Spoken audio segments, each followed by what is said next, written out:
that there is a war coming that's going to kill 2 billion human beings. Define marriage. I believe that marriage is the union between a man and a woman. But I do believe in civil unions. Hamas has said clearly and publicly that they are not going to continue the truce, and the same day they attacked Israel. When the confirmation of the covenant occurs, it marks the beginning of the final 7 years to Armageddon. Today is Friday Open Lines. Give us a call right now, 1-877-ENDTIME.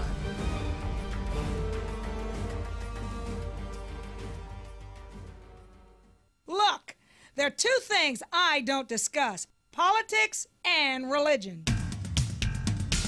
In my house, we don't talk about politics and we don't talk about religion. I'll talk to you about anything except politics and religion. I never talk about politics and religion. Politics determines how we'll live here on earth. Religion determines how we'll live forever. I'm Irvin Baxter. I think it's time we talk about it.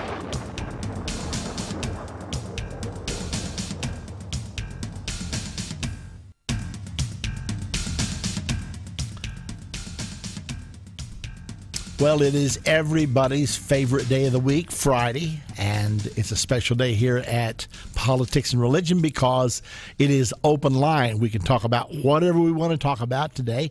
Well, within limits, of course. Anyway, so nice to have everyone on the program today.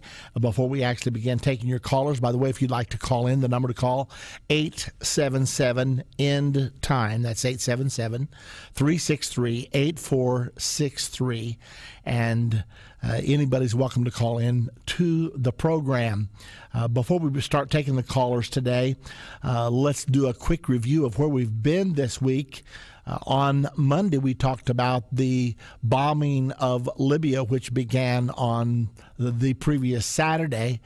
And we talked about the fact that this was, in fact, a world government action of world coalition forces coming down against a sovereign nation. And it is a rehearsal for the Battle of Armageddon, a resolution from the UN, and then different coalition partners volunteered to supply the firepower, and the action is taken. That's the way it's going to be at the Battle of Armageddon. So this was simply a rehearsal, different reasons, different provocations. Nonetheless, it is something we certainly should be looking at. On Tuesday, we had an interview with Mr. Reza Khalili, and he wrote the book A Time to Betray. Reza, being from Iran, found himself compelled to switch sides to go to the CIA here in the United States of America and to serve as their eyes and ears in Iran under great danger to himself so that he could make an effort to save his people from the Muslim clerics that have gained control there. Then on Wednesday, Mr. Avi Lipkin, a great interview. We talked about what's really behind all the conflict that's taking place in the Middle East right now. And in particular, I found it interesting that Avi talked to us about the struggle between Sunni Muslims and Shiite Muslims. And he was pointing out that the Shiites don't even think the Sunnis are going to make it to heaven or wherever they go. They aren't even saved. So interesting program from Mr. Avi Lipkin. He resides in the nation of Israel. And then yesterday we talked about the responsibility to protect and how that the present action against Libya is being taken under this new mandate that was adopted in 2005 at the General Assembly of the United Nations under the title Responsibility to Protect. Very interesting week here at Politics and Religion. It's time to go to the phones right now, and we're going straight to Indiana. Hello, Michael. Welcome to Politics and Religion. Hello, Irvin. A while back I talked about Revelation 13:3 and your viewpoint as the deadly wound, and that being the reunification of Germany.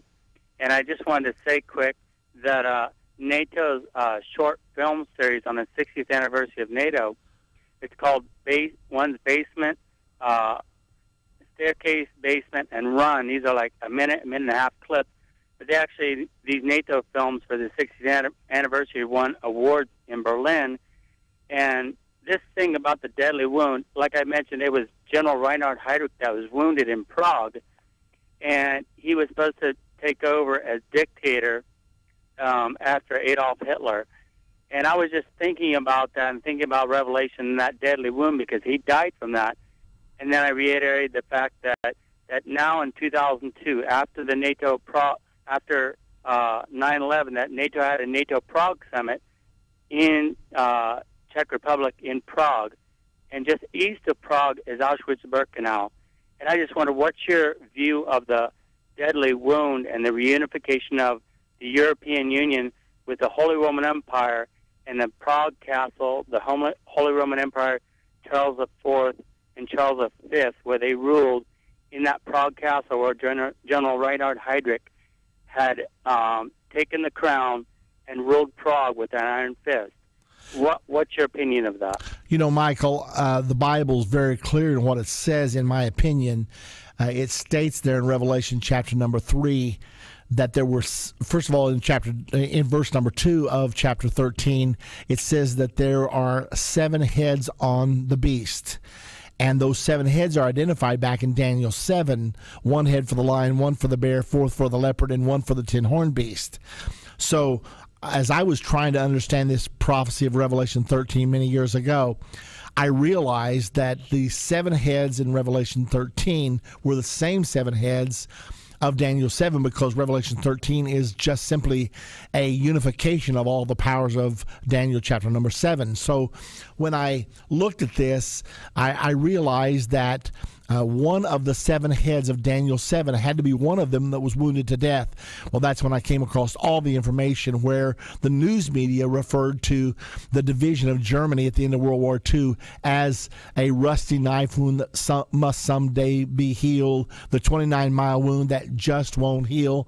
Time magazine on November the 20th of 1989, right after the Berlin Wall fell, they said it was a palpable wound through the heart of European civilization, and it is finally gone. So I am very convinced that the reunification of Germany and the tearing down of the Berlin Wall was, in fact, the healing of the deadly wound. And very recently, Mr. Tony Blair was talking about globalization, because he specializes in talking about globalization.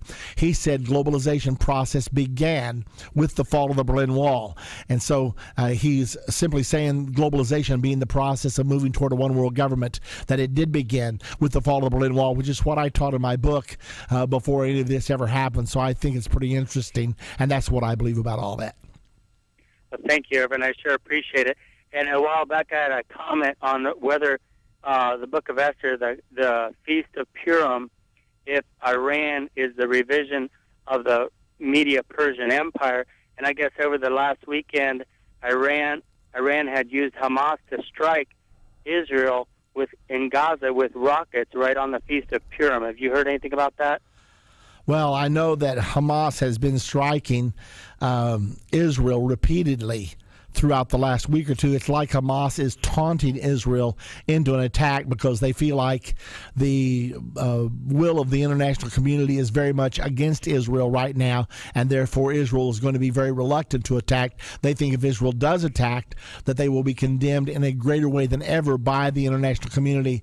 It's interesting that Hamas is so close to Haman until you talked about Haman. Of course, Haman was the enemy of the Jews that wanted to get all the Jews annihilated, and that's what triggered Purim, was when God turned the tide and Haman was hung on his own gallows. But I never realized how close Haman and Hamas is to each other. I'm not sure they're at all related, but it was interesting nevertheless. Hey, gotta let you go, Michael. Appreciate the call very much.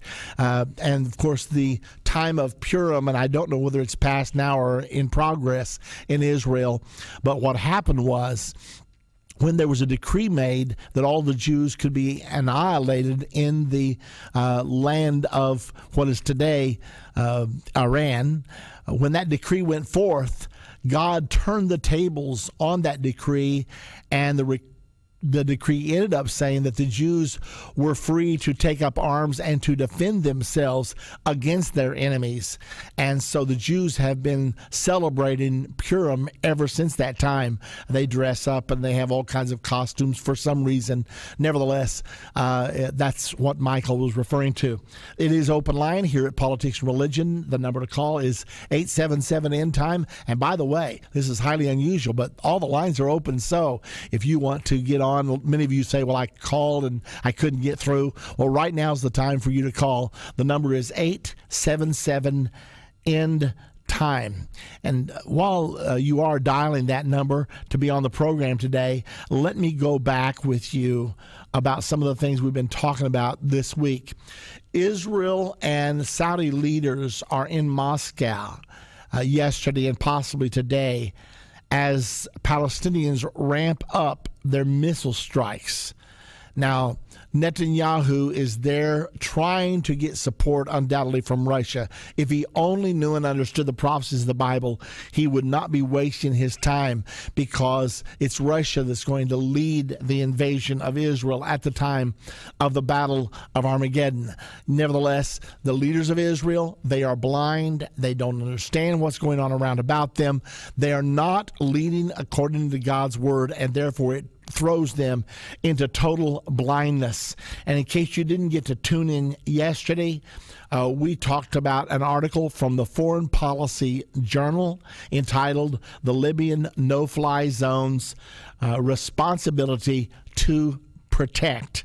I happened to be in the United Nations when the announcement was made of the adoption of the new policy, Responsibility to Protect, and that just simply says that the United Nations has a responsibility to protect people against tyrannical leaders. Now, I'll tell you, there's a ditch on both sides of the road here, because once the United Nations becomes politicized, which it is, and once certain powers are able to dominate, if they have an agenda, then they can trump up charges. Now, before you say, oh, they would never do that, that just simply means you don't know much about your history, because there have been all kinds of dark political things that have happened prior to this particular thing.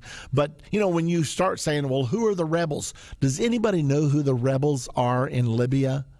Now, I'm not a pro-Gaddafi man whatsoever, but we have a president hauling us off to war against our will.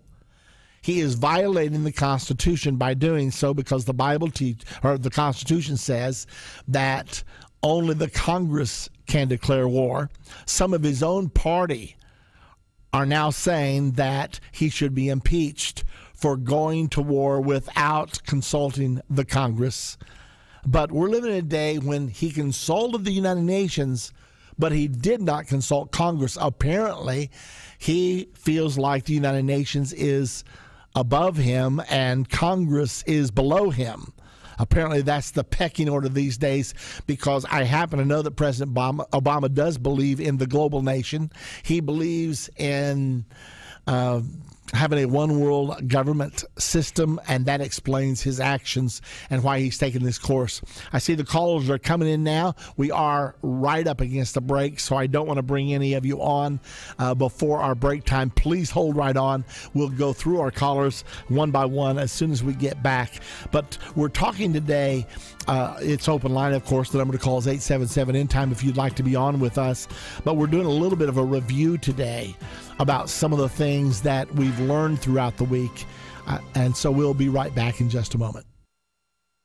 Every Monday at 9 p.m. Central on the Church Channel and at 10 p.m. Central on Daystar, Irvin Baxter presents End of the Age. End of the Age is a 30-minute program which gives intricate details about how Bible prophecy is not only true, but also how it lines up so perfectly with events going on in the world right now. Don't miss one End of the Age program every Monday at 9 p.m. Central on the Church Channel and at 10 p.m. Central on Daystar. Visit endtime.com for more details or call 1-800-ENDTIME. When you think about Bible prophecy or the end of the world, what comes to mind? war, destruction, famine, disease, 666, mark of the beast, antichrist, false prophet, 4 horsemen, trumpets, seals, and vials. What about 2012? How does all of this affect you as a teenager in today's world? Those are all good questions, but the thing to remember is that Bible prophecy was not put here for us to be afraid of it.